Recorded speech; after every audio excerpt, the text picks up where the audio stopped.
আসসালামু আলাইকুম ওরহমতুল্লাহ।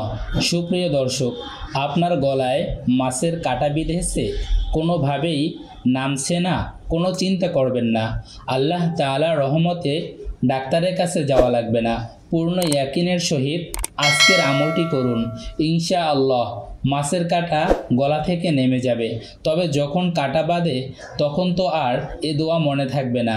তাই বলি, দোয়াটি একটি ডায়েরিতে লিখে রাখুন অথবা ভিডিওটি ফেসবুকের টাইমলাইনে শেয়ার করে রাখুন।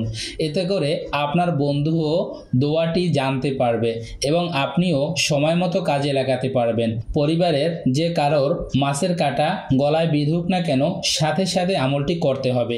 মনে রাখবেন, দোয়াটি সরাসরি কোরআন থেকে সংগ্রহ করা হয়েছে, তাই এটি আমল করার পূর্বে আপনি পাক পবিত্র হয়ে বিসমিল্লাহ সহ পড়তে হবে।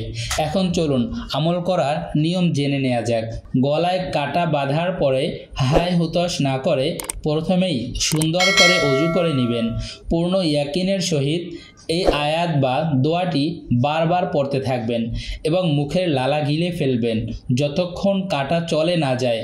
যদি কিছু সময় পরেও কাঁটা চলে না যায়, তাহলে নরম ও সাদা ভাত দিয়ে ছোট ছোট 7টি লোকমা বানাবেন। এরপরে দোয়াটি 7 বার করে পরে প্রতিটি লোকমায় 7 বার করে ফু দিবেন। এরপরে একটি করে লোকমা বিসমিল্লাহ পরে খাওয়া শুরু করবেন। প্রয়োজনে মাঝে মধ্যে পানি খেয়ে নেবেন। এভাবে করলে ইনশাআল্লাহ কিছুক্ষণের মধ্যেই কাঁটা চলে যাবে। এবার চলুন এই মহাপবিত্র আয়াতটি বা দোয়াটি জেনে নেই। আয়াতটি হলো সূরা আল ওয়াকিয়ার 83 নং আয়াত। তবে নিশ্চয়ই আয়াতটি সহি শুদ্ধ করে পড়তে হবে।